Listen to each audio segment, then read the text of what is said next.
भाऊ आम्ही बऱ्याच ठिकाणी बघितले की देवीचा कार्यक्रम असेल तर लोकांच्या देवी अंगात येते, महाराजांच्या मठापाशी गेले की महाराज अंगात येतात. हा काय प्रकार काय नाही?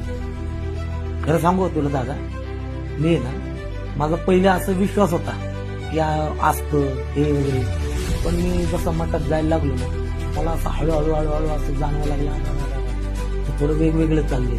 आणि खरं सांगू भाऊ, मला कुणाच्या भावना दुखवायच्या नाही, ज्यांची त्याची श्रद्धा त्याच्यापाशी. पण एक गोष्ट पहिली नमूद करून सांगतो भाऊ, शंकर महाराज आणि कुठलाही देव राहू द्या, देव एकच आहे. मी शंकर महाराजांना एकच देव मानतो. शंकर महाराज 1 लाख व्होल्टेजची पॉवर आहे. किती? 1 लाख व्होल्टेजची. माणूस अर्ध्या व्होल्टेजचा. 1 लाख व्होल्टेज अर्ध्या व्होल्टेज मध्ये बसत नाही, बरोबर, कधीच जळून जाईल. त्यामुळं देव कुणाच्या अंगात येतो हे माझा त्याच्यावरती विश्वास नाही. मी माझी महाराजांवरती श्रद्धा आहे, अंधश्रद्धा नाही. असे बरेच महाराज भेटतील पुण्यामध्ये, पण तिकडे भरपूर आहेत. आता कसं आहे, कोणाचे नाव नाही घेत, मला लय महाराज माहिती आहेत. मी त्यांच्या वाऱ्याला बी उभं राहत नाही भाऊ. देव अंगात यायला देव कोण मोकळे नाहीयेत अंगात यायला. हा, मग तुमच्या अंगात शिवाजी महाराज का बरं येत नाहीत? बरोबर. भगतसिंग का नाहीत? हे देव नव्हते, पण देवापेक्षा कमी नव्हते शिवाजी महाराज. त्यांचे विचार का नाही अंगात येत?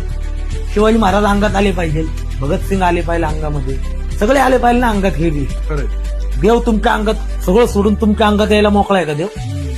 मी तो सांगतो भाऊ, तसलं अंगात आलं ना इतका राग येतो ना. पण भाऊ कुणाच्या आपण भावनेशी खेळत नाही आणि आपल्याला कोणाला विरोधही नाही. तुमच्या आलं तुमच्या घरात, तुम्ही तुमचे नाचा, काही घेणं देणं नाही. हा, फक्त कोणी महाराजांच्या नावाचं भांडवल केलं ना, मला लई जण येते, अरे तिथं एक माणूस आहे बघतो, येतो का?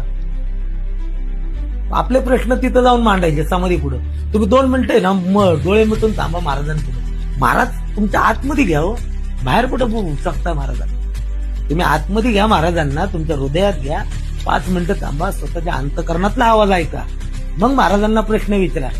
तुम्ही उठसूट कोणाकडे जाणार, ह्याच्या अंगात आलं त्याच्या अंगात आलं, आणि इथं शंकर महाराजांच्या अंगात येतं. शंकर महाराज कोणाच्याच अंगात येत नाही. शंकर महाराज अंगात आले असते ना मठात कोणच गेले नसते. प्रत्येकाच्या घरात एक शंकर महाराज तयार झाले असते. त्यामुळे शंकर महाराज कोणाच्या, हा, शंकर महाराजांवरती विश्वास इतका ठेवायचा ना भाऊ, आपल्यावर संकट येऊ द्या, टेन्शन महाराज घेणार, एवढा विश्वास आहे त्यांच्यावर. त्यामुळं अंगात हे सगळं खोटे धांदाड, हे अंधश्रद्धा पसरवायचं काम आहे. श्रद्धा असेल ना, हात जोडणे, नतमस्तक, तुम्ही वागताल तसं तुम्हाला जर वाटलं नाही की देव नाही, रिकामा नाहीये कुणाच्या अंगात आहे, मग त्यामुळे आपला त्याला विरोध आहे. मी कुणाच्या अंगात आलेलं तसलं बघायला अजिबात जात नाही.